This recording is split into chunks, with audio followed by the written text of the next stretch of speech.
ഇത് കൺസിഡർ ചെയ്യപ്പെട്ടിട്ടുണ്ട്.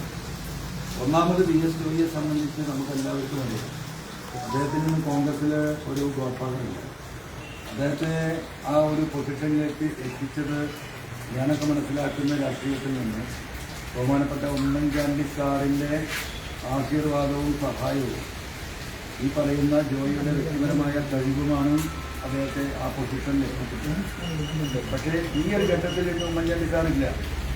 അദ്ദേഹത്തെ ലിഫ്റ്റ് ചെയ്യാൻ ഉത്തരവാദിത്തപ്പെട്ട ആളുകൾ ഇഗ്നോർ ചെയ്യുന്ന ജോയിയെ സംബന്ധിച്ച് ജോയിയെ സപ്പോർട്ട് ചെയ്യാൻ എന്താ പറയുക, തക്ക രീതിയിലുള്ള ഒരു നേതൃത്വവും ജോയിക്ക് വേണ്ടി സംസാരിച്ചിട്ടില്ല.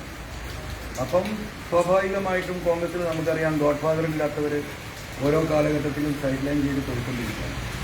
ആ സൈഡ് ലൈൻ ചെയ്യപ്പെട്ട കൂട്ടത്തിൽ ജോയി സൈഡ് ലൈൻ ചെയ്യപ്പെട്ടു. ജോയ് സൈഡ് ലൈൻ ചെയ്യപ്പെടുമ്പോൾ ജോയ് മാത്രമല്ല സൈഡ് ലൈൻ ചെയ്യപ്പെട്ടു, ഈ മലയോര കർഷകർ കൂടിയാണ്, ആ കമ്മ്യൂണിറ്റിയാണ്, അവിടുത്തെ സമൂഹമാണ്. കേരളത്തിൽ നിന്ന് ഏറ്റവും വലിയ പ്രയാസം അനുഭവിക്കുന്ന ഒരു മലയോര മേഖലയിൽ ജീവിക്കുന്ന മനുഷ്യരാണ്. കേരളത്തിലെ 489 പഞ്ചായത്ത് ഫോറസ്റ്റിൻ്റെ അതിർത്തികൾ പങ്കിടുകയും ഫോറസ്റ്റിൻ്റെ അകത്തുള്ളതുമായിട്ടുള്ള പഞ്ചായത്തുകളാണ്. അതിസങ്കീർണമായ പ്രശ്നമാണ്. പിണറായി ഗവൺമെൻറ് കഴിഞ്ഞ 9 വർഷമായിട്ട് തിരിഞ്ഞു നോക്കാത്ത മേഖലയാണ് ഈ മലയോര കർഷകരുടെ മേഖല. കാർഷിക പ്രശ്നങ്ങൾ കൃഷികൾ കംപ്ലീറ്റ് നശിച്ചുപോയി. 10 സെൻറ്റുള്ള ഒരു സാധാരണക്കാരന് അവന് റേഷൻ ഷാപ്പിൽ നിന്ന് കിട്ടുന്ന അരിയിലേക്ക് ഒരു കറി വെക്കാൻ ഒരു കപ്പയോ ഒരു കാവുത്തോ നാട്ടിൽ കുഴിച്ചിടാൻ സാധ്യമല്ലാത്ത അവസ്ഥയിലേക്ക് പോയി. എല്ലാ മേഖലകളും അടഞ്ഞു. ആകെ ബാക്കി നിൽക്കുന്ന റബ്ബറാണ്, അതിനുള്ള പിടിച്ചു നിൽക്കുന്നത്. ആ റബ്ബർ കർഷകർക്ക് അത് ടാപ്പ് ചെയ്യാൻ രാവിലെ എണീറ്റ് പോകാൻ കഴിയാത്ത 10ഉം 100ഉം മരമുള്ള കർഷകരാണ് മഹാഭൂരിപക്ഷവും. അവർ തന്നെ പാല് ടാപ്പ് ചെയ്തുകൊണ്ട് ജീവിക്കുന്ന കർഷകരാണ്. അവർക്ക് ആ മേഖലയിലേക്ക് കടന്നു പോകാൻ കഴിയുന്നില്ല. അവരെ പുലി പിടിക്കുന്നു, ആന പിടിക്കുന്നു. എത്രയോ ആളുകൾ മരണപ്പെട്ടു. പിണറായി തിരിഞ്ഞു നോക്കാത്ത മേഖലയാണ്. അതുകൊണ്ട് തന്നെ ഒരു കർഷകൻ ജോയിയെ സംബന്ധിച്ച് ഈ പറയുന്ന പോത്തുകൽ പഞ്ചായത്തിലെ ഈ കുഗ്രാമത്തിൽ ഈ വനമേഖലക്കുള്ളിലാണ് ജോയി ജീവിക്കുന്നത്. അദ്ദേഹത്തിൻ്റെ വീടിന് ചുറ്റും ഈ പറയുന്ന വന്യമൃഗങ്ങളുടെ സ്ഥിരം ശല്യമുള്ളതാണ്. ജനങ്ങളുടെ വികാരമറിയുന്ന എന്താ പറയുക ഒരു കുടിയേറ്റ കർഷകനാണ്. ആ നിലയ്ക്ക് ഇത് കൺസിഡർ ചെയ്യണം എന്ന് ഞാൻ പറഞ്ഞിരുന്നു, അതുണ്ടായിരുന്നു. അപ്പം ജോയ് പൂർണ്ണമായിട്ടും ഒരു ഗോഡ്ഫാദർ ഇല്ലാത്തതിൻ്റെ പേരിൽ അവർ സൈഡ് ലൈൻ ചെയ്യപ്പെട്ടു. ശേഷിയുള്ളവരാണ് ഈ കോൺഗ്രസിൽ സ്ഥാനാർത്ഥിയാവാറുള്ളത്, നമുക്കറിയാം. അതിൻ്റെ ഭാഗമായിട്ട് സ്ഥാനാർത്ഥി ഇപ്പോൾ പ്രഖ്യാപിച്ചതെന്ന് മനസ്സിലാക്കുന്നു. മറ്റൊരു കാര്യം, ആര്യാടൻ ഷൗക്കത്തിനെ സംബന്ധിച്ച് നിലമ്പൂരിലെ ജനങ്ങളിലുള്ള പ്രതികരണം എനിക്കറിയാം. അത് കണക്കാക്കിക്കൊണ്ടാണ് അത് ആലോചിച്ച് ചെയ്യണമെന്ന് LDF ലീഡർഷിപ്പിനോട് ഞാൻ പറഞ്ഞിരുന്നത്. അദ്ദേഹം ഒരു ഘട്ടത്തിൽ നമുക്കറിയാം CPM-ൻ്റെ സ്വതന്ത്ര സ്ഥാനാർത്ഥിയാവാനുള്ള ശ്രമം കഴിഞ്ഞ 2 മാസം മുമ്പ് നടന്നതാണ്. നമുക്കൊക്കെ അറിയുന്ന കാര്യമാണ്. CPM അത് കൺസിഡർ ചെയ്യുകയും പാർട്ടിയിൽ ചർച്ച നടത്തുകയും ചെയ്തപ്പോൾ ഒരു കാരണവശാലും CPM-ൻ്റെ സ്വതന്ത്ര സ്ഥാനാർത്ഥിയായിട്ട് അംഗീകരിക്കാൻ കഴിയില്ല എന്ന നിലപാട് നിലമ്പൂരിലെ മുഴുവൻ LCയും ACയും എടുത്തതിൻ്റെ ഫലമായിട്ടാണ് അദ്ദേഹം പിന്നീട് അതിന് പിൻവാങ്ങുന്നത്. അപ്പോൾ സ്വാഭാവികമായും മറുപാളയത്തിലേക്ക് പോകാൻ ശ്രമിക്കുകയും അവിടുന്ന് രക്ഷയില്ലാതെ തിരിച്ചു വരികയും ചെയ്ത് ജനങ്ങൾ ഞാൻ ഈ പറയുന്ന പബ്ലിക് ഒപ്പീനിയൻ അദ്ദേഹത്തിന് എതിരാണ്. ആ നിലക്കാണ് ഞാനത് പറഞ്ഞത്. ഇപ്പോൾ ഞാൻ ഇനി എന്ത് ചെയ്യുന്നു എന്നാണ് ചോദ്യം. 2 ദിവസം കൂടെ ഞങ്ങൾ ഡിക്ലറേഷന് ശേഷം ഷൗക്കത്തിൻ്റെ കാൻഡിഡേറ്റ് നിലമ്പൂരിലെ ജനങ്ങൾ ഏത് രീതിയിലാണ് കാണുന്നത്, അദ്ദേഹത്തിന് പിന്തുണ നൽകുമോ ഇല്ലയോ എന്നുള്ളത് ഞങ്ങൾക്ക് പഠിക്കേണ്ടതുണ്ട്. ആ പഠനത്തിന് ശേഷം ഞങ്ങൾ തീരുമാനമാണ്. ഞങ്ങൾ പാർട്ടി സ്റ്റേറ്റ് ലെവലിൽ ചെറിയ പാർട്ടി, എത്ര പോകുന്ന ചെറിയ പോകുന്ന പാർട്ടിയാണ്. ആ പാർട്ടിക്കാണെങ്കിൽ ഞങ്ങൾക്കത് കൂട്ടുകാരാണ് നടത്തിയിട്ട് അതിൽ തീരുമാനമുണ്ടാകും. അതാണപ്പോൾ പറഞ്ഞ മലയാളത്തിലാണ് ഈ പറഞ്ഞുകൊണ്ടിരിക്കുന്നത്. 2 ദിവസം സമയം നമുക്ക് കാണും. ഞങ്ങൾ ഈ കാര്യങ്ങൾ പഠിക്കണം. പഠിച്ചതിന് ശേഷം ഞങ്ങളുടെ സ്റ്റേറ്റ് കമ്മിറ്റി കൂടിയാലോചനകൾ നടത്തിയിട്ട് ഞങ്ങൾ തീരുമാനമെടുക്കുക. ഈ 2 ദിവസത്തെ സമയം എന്ന് പറയുന്നത് ആ മണ്ഡലത്തിലെ ജനങ്ങളുമായി ഞങ്ങൾക്ക് സംസാരിക്കേണ്ടതുണ്ട്. അവിടുത്തെ സാമുദായിക സാംസ്കാരിക നേതാക്കളുമായി സംസാരിക്കുന്നുണ്ട്. ഇവരുടെയൊക്കെ ഒപ്പീനിയൻ സ്വീകരിച്ചുകൊണ്ട് ഒരു നിലപാട്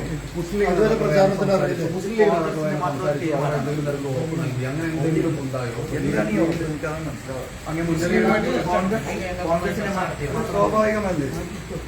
മുസ്ലിം ലീഗ് ലീഡർഷിപ്പുമായി എങ്ങനെ ചർച്ച നടത്താതിരിക്കുക?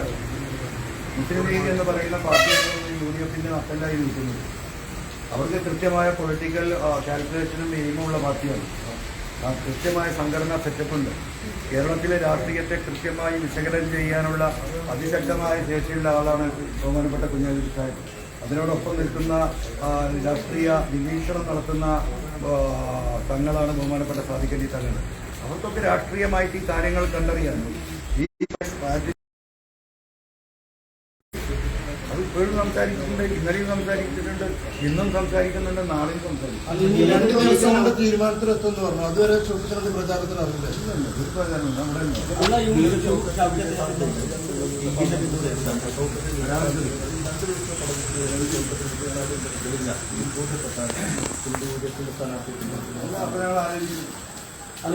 പഠനം കഴിഞ്ഞിട്ട് സ്റ്റേറ്റ് കമ്മിറ്റി കൂടി ആലോചിക്കും. യുഡിഎഫ് പ്രവേശനം ഇതുമായിട്ട് എന്താ ബന്ധം? ഞാൻ എന്തിനാ രാജിവെച്ചത്? രാജിവെച്ച വിഷയങ്ങൾ ഇവിടെ കത്തി നിൽക്കുകയാണല്ലോ. ഇടതുപക്ഷ ഗവൺമെന്റ് എന്ന് പറയുന്ന ഇടതുപക്ഷ മുന്നണി എന്ന് പറയുന്നത് ഈ രാജ്യത്ത് എന്തുകൊണ്ടായിരുന്നു ഞാനൊക്കെ കമ്മ്യൂണിസ്റ്റ് പാർട്ടിയിൽ നിന്നിരുന്നത്? ആ പാർട്ടിയുടെ മതേതര സ്വഭാവവും സോഷ്യലിസ്റ്റ് സ്വഭാവവും കണക്കിലെടുത്ത് പോയി നമ്മളൊന്നും കമ്മ്യൂണിസം പഠിച്ചിട്ട് അതിനോട് സഹകരിച്ചതല്ല. ഈ നാട്ടിലെ സാധാരണക്കാർക്കും പാവപ്പെട്ടവർക്കും വേണ്ടി പ്രവർത്തിക്കുകയും അതിനുവേണ്ടി ശബ്ദമുയർത്തുകയും ചെയ്യുന്ന ഒരു പാർട്ടി എന്ന നിലക്കായിരുന്നു നമ്മളൊക്കെ അതിന് പിന്തുണ കൊടുത്തില്ല. ആ അവസ്ഥയിൽ നിന്ന് ആ പാർട്ടി പൂർണ്ണമായും മാറി നമ്മൾ കണ്ടുകൊണ്ടിരിക്കുകയാണ്. പൂർണ്ണമായും കോർപ്പറേറ്റ് കമ്പനികളുടെ തോഴന്മാരായി മാറി. അദാനി ഞങ്ങളുടെ പാർട്ട്ണറാണെന്ന അഭിമാനത്തോടു കൂടി പറയുന്ന വാസവൻ മിനിസ്റ്ററെ കണ്ട കാലമാണിത്. ആ വാസവൻ മിനിസ്റ്റർ ആ പ്രഖ്യാപനം നടത്തുമ്പോൾ 100 രൂപയ്ക്ക് വേണ്ടിയിട്ട് നമ്മുടെ സഹോദരിമാർ, ആശാ വർക്കർമാർ കാസർഗോഡിൽ നിന്ന് പട്ടിണി സമരം തിരുവനന്തപുരത്തേക്ക് നടന്നുകൊണ്ടിരിക്കുകയാണ്. ഈ സമയത്തും അവർ നടന്നുകൊണ്ടിരിക്കുകയാണ്. ആ സോഷ്യലിസ്റ്റ് ആ മേഖലയിൽ നിന്ന് ഈ പാർട്ടി പുറകോട്ട് പോയി. പിന്നുണ്ടായിരുന്നത് എന്താണ്? സെക്യുലറിസമാണ്, മതേതരത്വം. ഈ രണ്ട് കാര്യങ്ങളാണ് എന്നെയും അബ്ദുറഹ്മാനെയും ജലീലിനെ പോലെയുള്ള പലരെയും ഈ മലബാറിൽ നിന്നും കേരളത്തിൽ നിന്നും ആ പാർട്ടിയിലേക്ക് ഞങ്ങൾ ആകർഷിച്ചിട്ടുണ്ടായിരുന്നത്. എന്ത് സെക്യുലറിസമായിരുന്നത്? പരിപൂർണമായും വർഗീയതയ്ക്ക് അടിമപ്പെട്ട ഒരവസ്ഥയിലല്ലേ ഇന്ന് CPM ലീഡർഷിപ്പ് പോയിക്കൊണ്ടിരിക്കുന്നത്? കഴിഞ്ഞ 8 മാസം മുമ്പ് ഞാൻ പറഞ്ഞ ഓരോ കാര്യങ്ങളും ഇവിടെ പുലർന്നുകൊണ്ടിരിക്കില്ലേ? എന്താ പുലരാത്തത്? ഏറ്റവും അവസാനമായിട്ട് ഇപ്പം എന്താ നമ്മൾ കാണുന്നത്? ഈ പറയുന്ന നിലമ്പൂർ മണ്ഡലത്തിൽ 1500 വോട്ട് കിട്ടിയ 970കളിൽ BJPയോട് മത്സരിക്കുന്നുണ്ട്. ജനസംഘമായ കാലത്ത് BJP മത്സരിച്ചിട്ടുണ്ട്. ഇന്ന് കേരളത്തിലൊട്ടാകെ 20% വോട്ടിലേക്ക് എത്തിയ BJP ഞങ്ങൾ നിലമ്പൂരിൽ മത്സരിക്കുന്നില്ല. അത് വേസ്റ്റ് ഓഫ് മണിയാണെന്നാണ് പറയുന്നത്. ഇത് മനസ്സിലാത്തവരാരെങ്കിലും ഉണ്ടോ? തെരഞ്ഞെടുപ്പിന് മുമ്പ് അവിടെ SNDPയുടെ സെക്രട്ടറി നടത്തിയ പ്രസ്താവന ഇതെല്ലാം നിങ്ങൾ കൂട്ടി വായിക്ക്. അപ്പോ സെക്യുലറിസം ആരെ കളഞ്ഞു കുളിച്ചു. അവിടെ ഒരു സ്ഥാനാർത്ഥിയെ നിശ്ചയിക്കാൻ CPM-ന് ഈ നിമിഷം കഴിഞ്ഞിട്ടില്ല. CPM എന്താണ്? ഇപ്പുറത്തെ സ്ഥാനാർത്ഥിയുടെ പേരും ഊരും നോക്കുകയാണ്. അതിപ്പോൾ പ്രഖ്യാപിച്ചതാണല്ലോ നിങ്ങൾ പറയുന്നത്. അപ്പൊ ഇപ്പുറത്ത് പ്രഖ്യാപിക്കുന്നതിന്റെ ജാതിയും മതവും അവന്റെ അടിയാധാരവും പരിശോധിച്ചിട്ട് അതിന് നേരെ ഓപ്പോസിറ്റ് ഉള്ളതിനെ എങ്ങനെ ഉപയോഗപ്പെടുത്താൻ പറ്റുന്ന പക്കാ ജാതി വർഗീയ രാഷ്ട്രീയത്തിലേക്ക് CPM എന്താ പറയാ ഇറങ്ങി വന്നു. ഈ വിഷയങ്ങളുമായിട്ടല്ലേ നമ്മൾ ആ മുന്നണി വിട്ടു പോരുന്നത്? ഈ വിഷയങ്ങൾ സംസാരിച്ചതിന്റെ പേരിലല്ലേ പോരേണ്ടി വരുന്നത്? ഇവിടുത്തെ പോലീസിന്റെ വിഷയങ്ങൾ കേരളത്തിലെ സാധാരണക്കാരായ കമ്മ്യൂണിസ്റ്റുകാർക്ക് സഖാക്കൾക്ക് വേണ്ടിയാണ് ഞാൻ സംസാരിച്ചത്. ഈ ഗവൺമെന്റിൽ ഏറ്റവും കൂടുതൽ നീതി നിഷേധിക്കപ്പെട്ടത് ഇവിടുത്തെ പൊളിറ്റിക്കൽ പാർട്ടി എന്ന നിലക്ക് CPM-ഉം അതിന്റെ താഴേക്കരയിലുള്ള നേതാക്കന്മാരുമായിരുന്നു. പോലീസ് സ്റ്റേഷന്റെ മുന്നിലൂടെ മുണ്ടിട്ട് നടക്കുന്ന ഗതികേടാണ് CPM-ന്റെ സെക്രട്ടറിമാർക്ക് എന്ന് ഞാൻ ആ പാർട്ടിയിൽ നിന്ന് പറഞ്ഞവനാണ്. ഞാൻ അവർക്ക് വേണ്ടി സംസാരിച്ചവനാണ് ഞാൻ. ആ സഖാക്കൾ അവിടെ ഉണ്ടല്ലോ, ആ നാട്ടിലുമുണ്ട്. ഞാൻ ഈ പറയുന്നതിൽ എന്തെങ്കിലും അടിസ്ഥാനമുണ്ടോ എന്ന് അവർ ആലോചിക്കട്ടെ. അവർ തിരിച്ചിരിക്കാതിരിക്കുമോ? ആ പിണറായിസം ഇനി കേരളത്തിൽ ആവർത്തിക്കാൻ പാടില്ല. അത് അവർ നടത്തിക്കൊണ്ടിരിക്കുന്ന നരേഷൻ മൂന്നാമത് ഞങ്ങൾ അധികാരത്തിൽ വരുമെന്നാണ്. അത് വസ്തുതാ വിരുദ്ധമാണ്, കള്ളമാണ് എന്ന് കേരളത്തിലെ ജനങ്ങൾക്ക് തെളിയിച്ചു കൊടുക്കാനുള്ള ഒരു വേദി കൂടിയായിട്ടാണ് ഞാൻ ഈ തെരഞ്ഞെടുപ്പ് രാജിവെച്ച് ഞാൻ പുറത്തു വരുന്നതും. അവിടെ പിണറായിസത്തിന്റെ അവസാനത്തെ ആണിയടിക്കാൻ കഴിയുന്ന വിധത്തിലുള്ള ഒരു തെരഞ്ഞെടുപ്പ് റിസൾട്ട് ഈ പിണറായിസത്തിനെതിരെ LDF ഗവൺമെന്റിനെതിരെ ഉണ്ടാകണമെന്ന ഉദ്ദേശത്തോടു കൂടിയാണല്ലോ ഞാൻ ഈ പ്രവർത്തന രംഗത്തേക്ക് വന്നത്. സതീശൻ പറയുന്ന ഒരു കാര്യം, 2 ദിവസത്തിനുള്ളിൽ ഈ കാര്യത്തിൽ താങ്കളുടെ UDF പ്രവേശനവുമായി ബന്ധപ്പെട്ട കാര്യത്തിൽ അനുകൂലമായ പ്രഖ്യാപനം ഉണ്ടാകുമ്പോൾ തീരുമാനമായിരിക്കുന്ന കാര്യമാണെന്നാണ് അദ്ദേഹം പറയുന്നത്. ആ ഘട്ടത്തിൽ ഇങ്ങനെ ഒരു പ്രതികരണം ഉണ്ടായാൽ അത് ഈ ആ സാധ്യതയെല്ലാം നമുക്ക് ബാധിക്കില്ലേ? എനിക്ക് UDF-ൽ പ്രവേശിക്കുക വേണ്ട, ഈ പിണറായിസത്തിനെതിരെ ഇവിടെ ജനങ്ങളെ സംഘടിപ്പിക്കുകയാണ് വേണ്ടത്. അല്ല ഞാൻ ചോദിക്കട്ടെ എന്നെ സംബന്ധിച്ച് UDF പ്രവേശനത്തിലപ്പുറം ഇവിടെ ആന്റി പിണറായിത്തെ വോട്ട് ഒരു പെട്ടിയിലാക്കി അതിനെ പ്രതിഫലിപ്പിക്കുക എന്നാണ് ഉദ്ദേശിക്കുന്നത്. നിങ്ങൾ രാവിലെ തൊട്ട് വാർത്ത കൊടുക്കുന്നുണ്ട് എന്താ സമ്മർദ്ദ തന്ത്രം പ്രയോഗിച്ചിട്ടില്ല. എന്ത് സമ്മർദ്ദം? ഏത് സമ്മർദ്ദം? ഒരു സമ്മർദ്ദം അനുവദിച്ചിട്ടില്ല. ഇന്നലെ വരെ ഞാൻ എന്താ പറഞ്ഞത്? UDF എടുക്കുന്ന ഏത് സ്ഥാനാർത്ഥിക്ക് പിന്തുണ കൊടുക്കും, ഏത് സ്ഥാനാർത്ഥിക്ക് പിന്തുണ കൊടുക്കുമെന്ന് പറഞ്ഞതിൻ്റെ അടിസ്ഥാനം എന്താ? ആർക്ക് മത്സരിക്കാമെന്നാണോ? അവിടെ ജയിക്കാൻ കഴിയുന്ന ശേഷിയുള്ള ജനങ്ങളുമായി ബന്ധമുള്ള എല്ലാ സാമൂഹ്യ ക്രമങ്ങളും ഒരുമിച്ച് കൂട്ടി ജനങ്ങളുടെ മുന്നിൽ എന്താ പറയുക നിഷ്പക്ഷനായി നിന്നുകൊണ്ട് വോട്ട് നേടാൻ കഴിയുന്ന ഒരു സ്ഥാനാർത്ഥിയെ നിർത്തണമെന്നാണ് ഞാൻ പറഞ്ഞിരുന്നത്. അതാണ് അതിൻ്റെ പച്ച മലയാളം. അതിന് വിരുദ്ധമായിട്ടുള്ള ഒരു തീരുമാനം എടുത്തു കഴിഞ്ഞാൽ എങ്ങനെ നമുക്ക് സപ്പോർട്ട് ചെയ്യാൻ പറ്റും? ഈ പറഞ്ഞു തന്നതിൻ്റെ കാരണം